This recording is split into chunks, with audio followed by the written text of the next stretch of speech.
Hi, I'm Marcus Coward, and this is Wake Up New Bedford, and I am here with 508Kenji. How's it going, my man? Thank you for having me. I appreciate it. Absolutely, yeah, it's good to meet you. Thank you. It's good to meet you too. So, starting with some background info for those who know you, but especially for those who don't. Right. All right, so tell us where you're from. I'm from New Bedford, Massachusetts. Born and raised my entire life. 19. I've been here as long as I can remember. I've never moved out.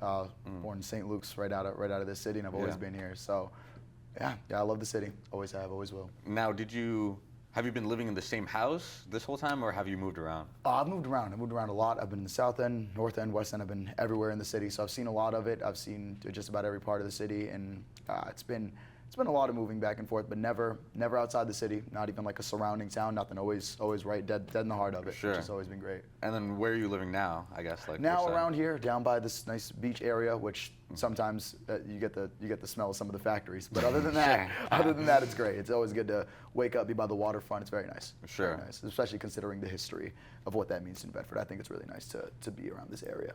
And so when you say the history, like the water? Yes, or, okay, yes, gotcha. yes. As far as like imports and exports, whaling, and just what New Bedford's known for, it's cool to be around something that's surrounded by so much of what the city's built on. Yeah. It's a small thing, it's a small detail, but just to be able to wake up by the ocean in a place where the ocean's been so important, it's cool. It's a cool perspective to have, I think.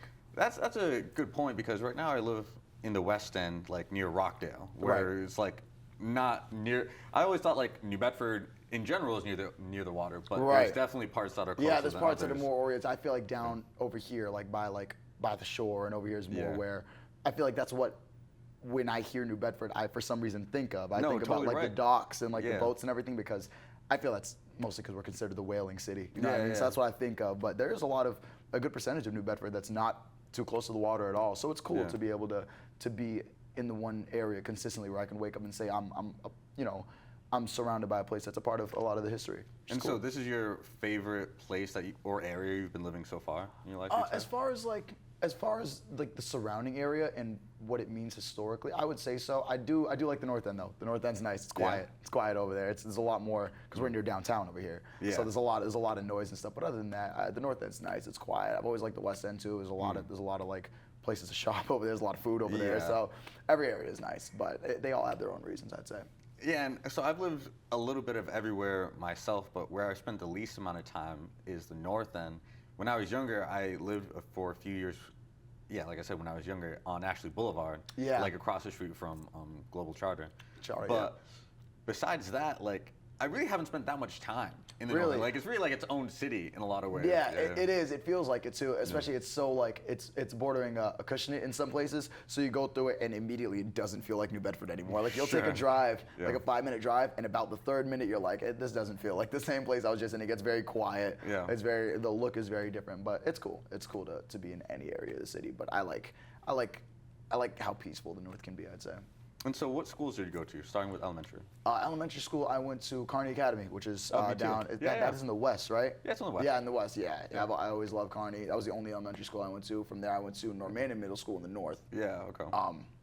After that, I went to high school. I got accepted to Voc Tech in the north. Okay, cool. I was there for a little while. I ended up switching to New Bedford High and graduating in the night school program as a student representative, which is really cool. Okay. So been to 2 different high schools, 1 elementary, 1 middle school. But I thought they were all really good schools. I did like Normannon for middle school in the north. It was nice there. Voc was really nice. I wish I remembered Kearney more than I do, but it was a great school there too. What shop did you do at Voc? Voc, when I first got accepted, I was in collision repair, which is hilarious because I know nothing about cars. Nothing at all. I'm like not like anything that has to do with mechanics, I'm so like uncoordinated in. Yeah, sure. But I was in collision repair. I learned some things. I did a couple details on some cars in the shop, but that was for my first 2 years. Afterwards, I switched into media technology, which is definitely way more up my alley because I'm so oriented with technical things and promotional things and media. I feel like that's something I should have gone for first. Sure. But that was always cool. A lot of like graphic designing and stuff. That was really nice. And then I ended up in New Bedford High in the night school program and graduated there. Okay. And so, what were your thoughts on the night program? I haven't really heard too many stories about that. It was not what I expected, but it was fun. Like it made it interesting. It's always cool to have the experience of normal high school, of having like a bunch of people, but night school's very empty. It was 2 nights a week. Okay. And it was 2 hours a night. So I had 4 hours of school a week. It was like 6 to 8:30. But because there weren't as many kids, it was easier for people to like actually want to get things done. Because if you've already gone as far to go to the night school program, it's because you actually want to graduate. It's because things have gotten rough, but everyone's actually there to get things done. So no one's really holding anyone back. The teachers are a lot more lenient because it's not like a overcrowded like normal school experience. But it was nice. It was cool. I had a lot of problems in high school. I didn't think I would graduate at all, actually, and a lot of people told me I would not. Wow. Just because, I mean, it wasn't for a lack of understanding or intelligence. It was at one point or another, like I think mostly with the pandemic, it brought a lack of like desire and effort to do the work. And it was, I was young. I had like other stuff in my mind that I shouldn't have. But night school kind of like woke me up to be like, hey, you're here because you actually want to get it done. And I didn't think I would make it to graduation at all, and by the end, before I knew it, they let me. I was student representative for how much I was getting done, and it was the first time in my life I'd been recognized for doing something, and I was like, wow, like I didn't even notice that I was really taking things to the next level for myself. So it was cool. I really appreciated that they allowed me to be there. All the staff, everyone, they were all very supportive of things. They were all very, school is very hard to be connective because there's hundreds of kids. Everyone. Teachers, students alike, they're all trying to do their job. In night school, with it being so individual, it was better on a personal basis for people to connect with you and say, hey, like we're here to support you. So I found it very, it was comforting. It was a comforting way to finish high school. And so what does that mean, student representative? So I didn't even know it was like a thing. It's kind of like night school programs version of like honors. So where everyone else would like walk the stage and graduate, I got told like 2 days before I would be sitting on stage the entire ceremony. So I was nervous out of my mind. And I didn't know a lot of what it was gonna consist of, but I before we all went out to the stage, I got to meet the mayor, which was really cool. I wasn't expecting that either, but yeah, it was cool to think because I didn't think I would ever get to a graduation ceremony, let alone be able to be on the stage the whole time. It was really cool. It was nice that they thought to do that for me. I didn't realize, I guess, how much work I was putting in because I was so used to not really knowing how much work I was putting in. And so when you got to New Bedford High, that was 2019, like when the pandemic was happening? Or? I was still in Voc, I believe, when the pandemic started.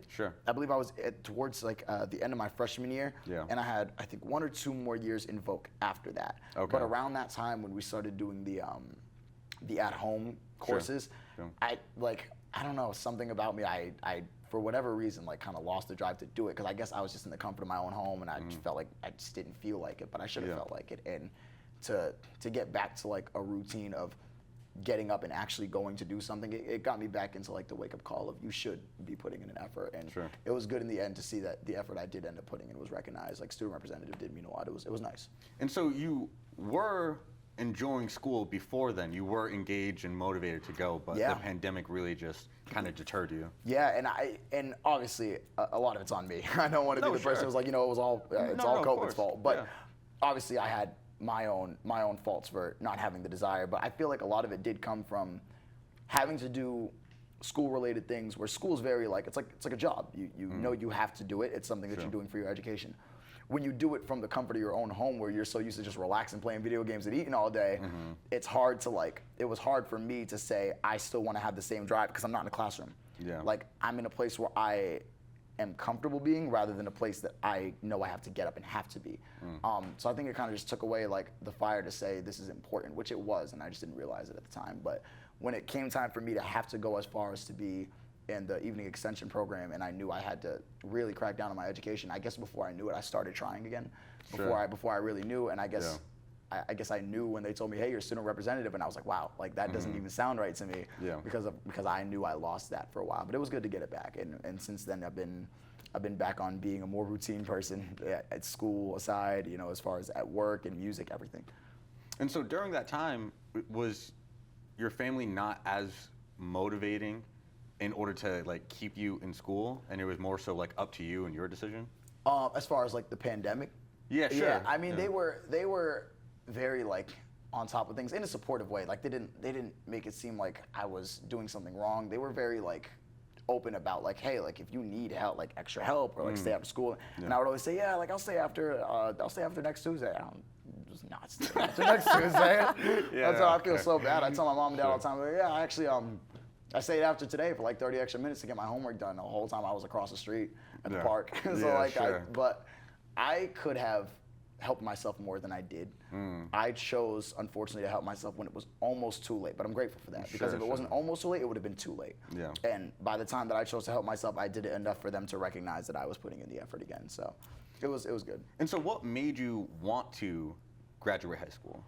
I think just getting older did it.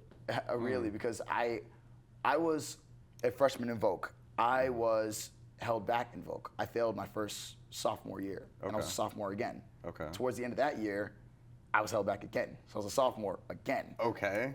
And then I got to Bedford High, and I was like, all right. So I was like looking at my options. Okay. I was like, at this point, so in my head, I'm like, I'm now on track to graduate at 18 years old. That's like a normal age to graduate because I was younger than all the other kids. Yeah, So I okay. was like, so here's what that means. I can't get held back again because Sure. then I'm too old. I was like, I was early. I've been demoted to on time. Exactly. Another demotion means I'm way too You're late. gonna be late, yeah. So I'm like, all right, this year we got to actually do it. I would tell myself every year we're going to try harder, but I was like, no, this year we actually have to try harder Sure. because we're not about to be graduating any older than what I'm supposed to. So Yeah, okay. I think around then when it got to night school, I was like, you know what? They're being lenient. It's 2 nights a week, 2 hours of school a day. If I've had everyone go through the trouble of getting me into this and it's less time than normal school and I'm still not putting the effort, that's when I know it's a problem with me. Yeah. You know, I like to, like, it's very easy to blame and become your environment, but I think it would do a lot of people a lot more good to be a little more introspective sometimes and say, yes, there are things that we can't control that influence the way that things are, but a lot of what happens to us and a lot of what we do is within us. And that's something you could probably read off of a poster in a bathroom. No, but it's in true. an Arby's, but it's true. Yeah. I thought about it and I was like, I know more of this is on me than I would like to admit, but it's about admitting it. If I can't admit it and if I can't go through it, I'm never gonna get around it. So I pretty much told myself, like, it's in my control to do this, Sure. but it's up to me to make that decision. And by the time night school came around, I just made that decision. And it went to show a lot for what's gonna set up the rest of my life, because as soon as I made a decision to take initiative for the better of myself, I not only got to where I needed to be, but as far as like student representative, I excelled what I thought I could do. So it kind of set me up in the mindset that once anybody chooses to do something, once somebody takes initiative for a goal, they could do way more than they thought they could. When they stop letting their environment that they can't control hold them back, people are a lot more like powerful in their free will than they think they are. Yeah. But you do have to hold yourself accountable. You do. Exactly. You do, yeah. It's and there are things we can't control. Like a lot, like I'm sure there were a couple classes that like I really thought I was turning in work and I didn't, but I knew that even though there were some things I couldn't control, there were days I could have gone home and they said, hey, you have this assignment due.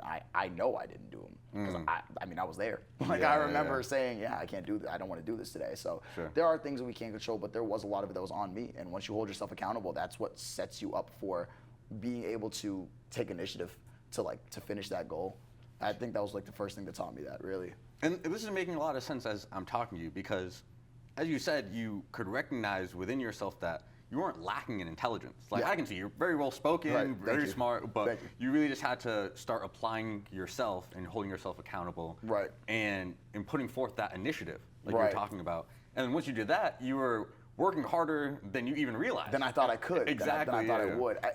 The problem with school is that I think a lot of kids who struggle in school because education is so based on what people think is intelligence, is that if a kid feels like they're failing, they will accept and just kind of lie on the hill that I'm just not smart enough. And act as a failure. They'll convince themselves. Yes, and that's kind of the opposite. That's the other end of the sword of taking accountability, is where instead of telling yourself, oh, this is going bad, let me do better, you're telling yourself, oh, this is going bad, there's nothing I can do. When realistically there is. But it's much easier to lie down and accept than it is to get up and fight back. It's up to the kind of person. But I feel like a lot of kids will accept that, oh, I'm just not smart enough. But I've been told my whole life, like, I don't think I'm Stephen Hawking, but I know I'm self-aware emotionally and mentally as a person. So I figured, I know I'm not failing because I'm stupid. I'm failing because I'm choosing to fail. And even outside of school, that goes for a lot of things in life. A lot of people will they'll take it as it is and say, oh, I can't do this. No, you won't. you won't do it, and you definitely can. It's not that you're incapable; it's that you're not as driven, and that's okay. It takes time. So, during those first few years of high school, especially at Vogue, would you say that you were failing? Well, better way to ask: would you say you had poor mental health, or when you look back at those days, you had a lot of fun, and you were kind of just slacking off in that sense, and that's why you're failing? I think, in a sense, it was both. Okay. Looking back at it now, Yeah. being 19, being a young adult, growing into like, I work now and like I do like things that are getting into being an adult. At the time, I told myself, I have a lot on my plate. No, I did not. That's what every 14-year-old I thinks. was like 15 years old. Yeah, exactly. I had nothing to worry about except what was going to be the next season of the game I was playing. I did not have as much going on as I thought. But in different segments in life, you can only really say you have as much going on as your brain allows you to accept at the time. Sure.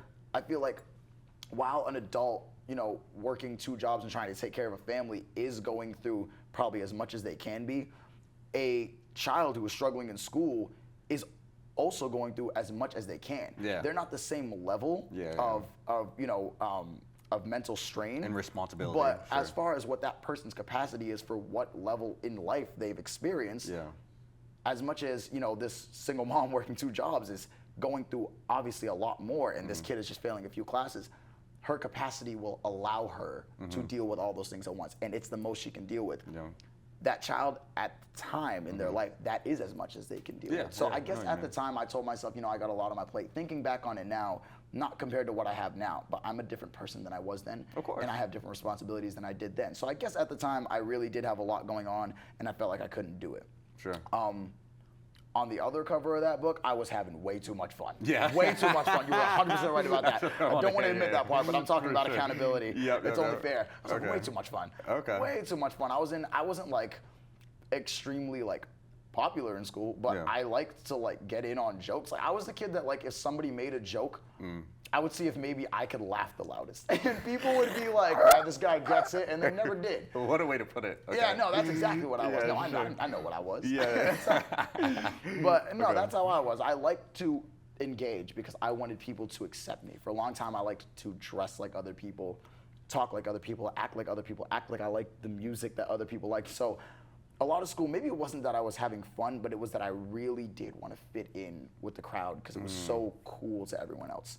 I think I spent so much time on the social aspect of having a life at school that I kind of forgot, like, I'm actually just here to show up and leave and get my 7 hours of the day done so I can go home and go to bed. Exactly. If I would have thought of it that way, I wouldn't have struggled with my grades, but I was so embedded into, like, fitting in to, like, the status quo of, like, which is weird to think because, like, I'm trying to fit in a place where nobody knows who they are yet. Exactly. It's because they're all like 14, 15. Yeah. Everyone's trying to be like everyone. Yeah. I shouldn't be following a lead that's already following as it is. Exactly, yeah. But, at the time being as young and impressionable as I was and not having many people to stand by me, I thought I want these people to just accept me kind of. And that took away from my focus on my actual education.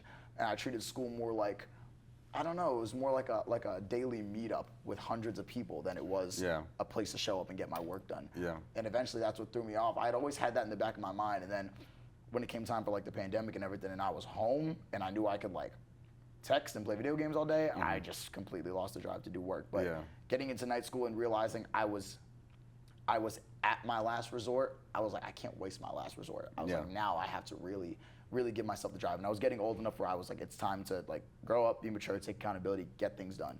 And that So helped.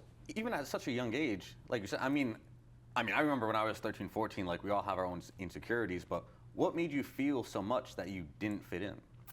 I think just that, I don't know, when I was in elementary school, there were a lot of people who I'd always been like, and we all were because we were like little kids, but I was always like, I was really small. I was a small kid. Like I probably weighed like 55 pounds soaking wet wearing Timbs, and I was a short person. Yeah, same. And I was like, and I was in Carney Academy. Everyone had their own struggles, and their environments were starting to shape them at that age. Yeah. And a lot of people had already grown into the mold of being tough and having to be tough.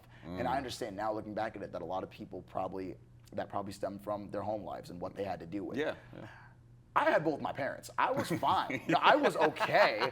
I was just a nerd. I was just weird. So there was a lot of like video games I liked. There was a lot of things I liked that people thought was weird, and I couldn't really do anything about it. And people would laugh at me, and they would say a lot of things that stuck with me. And then by the time I got to middle school, I was like, okay, this is a fresh start. None of these people know me. Yeah.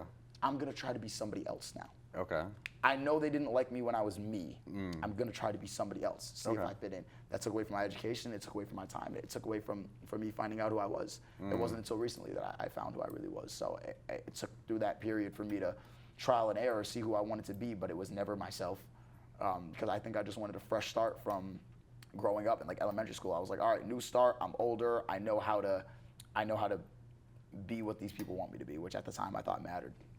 And do you not have any older siblings? I do, but they're older to a point where I've never lived with them. My older brother, Mark, you know what? I shouldn't even start this conversation because I don't know how old they are. And I'm going to feel bad when I start saying the wrong birthdays out way loud. Older, yeah. Yeah, my brother, Mark, and my sister, Chanel, are both in their 30s. So I have a little brother named Cam. He's 11. Sure. So I grew up around him, but my older siblings never really lived with me. Yeah. So that kind of guidance in, you know, being responsible for things and being yourself, it wasn't really there for me in my house, other than obviously from my parents. But from a perspective of someone closer in age to me, I never really had it.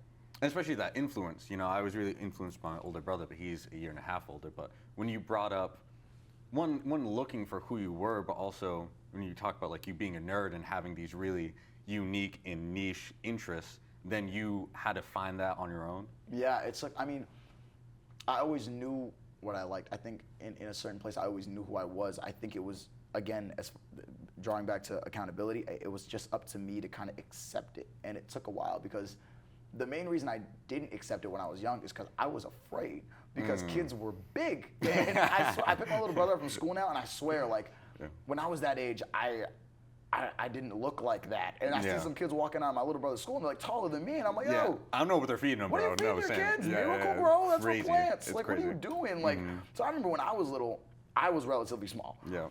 But the kids around me were decently big. Like, these kids were athletes. They were playing basketball. I'd never played a sport in my life. So I was scared to be myself, because I was like, well, say I get into an argument with this kid at lunch, what am I gonna do?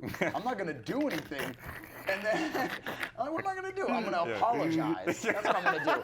I don't wanna be the kid who apologized at lunch yesterday for the rest of my life. So I wouldn't accept who I was, because I was like, well, if they don't like it, that's fine. I'm not gonna tell them otherwise. And then later on in my life, it's been about 6 years now, I picked up martial arts. I've been boxing for 6 years. And that's when I thought, all right, there's no reason anybody should be fighting anyone over who they are as an individual. Yeah. Unfortunately, in the world we live in, it does happen. But I figured now, I think that's very wrong.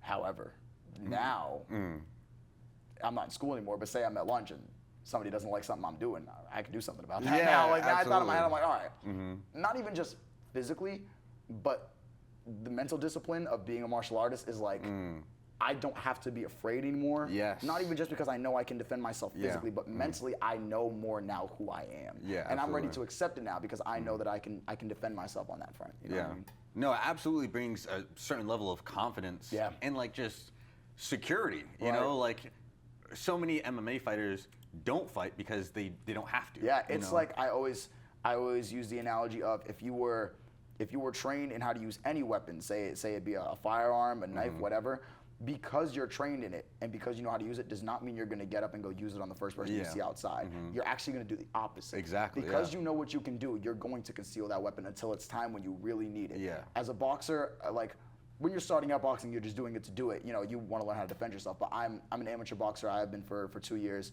So now we sign a lot of things, and we're registered to a point where they say eventually your hands will be registered as weapons. So like any other weapon, knowing you know how to use it is a prime example of why not to. Sure. Not only because you think you're better than everyone, you can hurt everyone, because anyone can get hurt. You could get hurt. Someone else can get hurt, and when you realize how bad it really does hurt to get punched. Like, I don't think a lot of people know how bad it hurts to get punched. And when you do it, not only do you think like, man, I don't want to get hit for no reason, you also think, I don't want to hit anybody. This is horrible. It hurts. It hurts a lot. I don't want to hurt these people. So like any other weapon, when you learn how to use it, you learn when not to use it. And as far as for martial arts, that's all the time. You don't use it ever until you really need it. You know what I mean? But I thought for a lot of my life that one day I would really need it, and I had nothing. And when I thought about being myself, I was worried that people would force me into a corner where I couldn't fight out because I couldn't fight at all, not mentally or not physically. When I learned to fight physically, it taught me how to fight back mentally and emotionally as a person for myself and for my morals, and how to stand on my moral ground. And not only that, but if it ever did get to a point where someone was crazy enough to have that problem, now I know I can defend myself physically. Yeah. So that's when I stopped being scared. That's when that little kid kind of was like, hey, like, it's okay to like whatever you like. Yeah. That's why in recent years I'm sure most people have noticed, dude, I started wearing eyeliner. Sure. I paint my nails now. Yeah. My boots are furry. That's hilarious.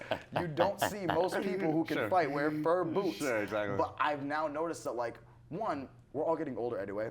People are starting to mature. The same people who back in the day would say things to me, we're all starting to mature to a point where now people that used to laugh at things that I used to like, I've had some of the actual same people see some of my posts and say, hey man, I love your style, like your outfit's great. And I'm like, wow, you would have given me a swirly for this in fourth grade. Exactly. But people are starting to come around to everyone's kind of finally finding who they are. And I didn't realize that in school. So not only that, but also now with the mental discipline and the physical attributes of martial arts, I'm kind of thinking, one, we're all grown up enough now to not care what each other look like, what each other act like. Yeah. And if anyone is immature enough to care, I'm mentally disciplined enough to be able to just walk away and be the bigger person. Yeah, it doesn't matter. Yeah.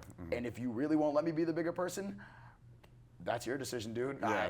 Good luck to you for the rest of it. Yeah. So I mean, it's exactly. There's a lot that it does for you to be able to. I think everyone has a thing that helps them find their confidence in who they are, and a huge part of mine was just boxing. And so we have about a minute or two left.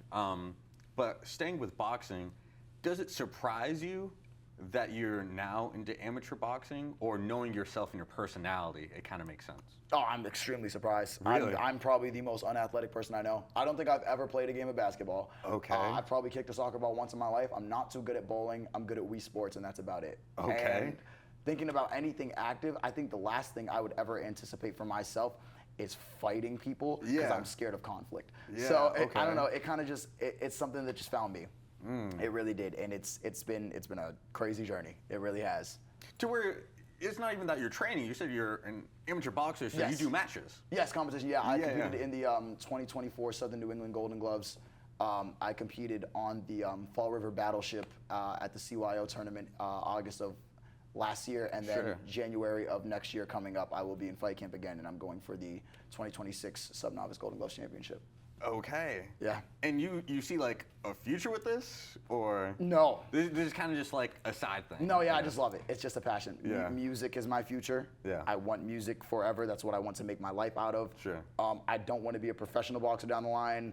No amount of money can make me fight with no headgear for 10 years. I'd like to be able to talk when I'm 35. Exactly. I'm a pretty well-spoken person. I like to keep it that way. Yeah, sure. I'd be a pretty bad artist if I couldn't form a sentence. Okay. So no, it's something that I do want to pursue as a hobby in the amateurs. I always want to keep training for everyone to keep my body in shape and my mental discipline conditioned, but it's not like a dream for the rest of my life. But I will keep competing in amateurs if people want to show up and fight, and I want to show up and fight, then it's fine. We can fight and go home. Sure. And so, of course, we haven't even really talked about music. Yeah, and sorry, so, I have a lot of words no. in my head. Absolutely no problem. So that's what the second part is going to be. And so, thank you everyone for watching. This has been 508 Kenji. Follow this interview and watch the second part, where we can talk about his music, what inspires him to make music, what inspires his style, and we can talk a little bit about his future plans. Whatever you're going to be, please be a good one, and catch us on the second part. Have a good night.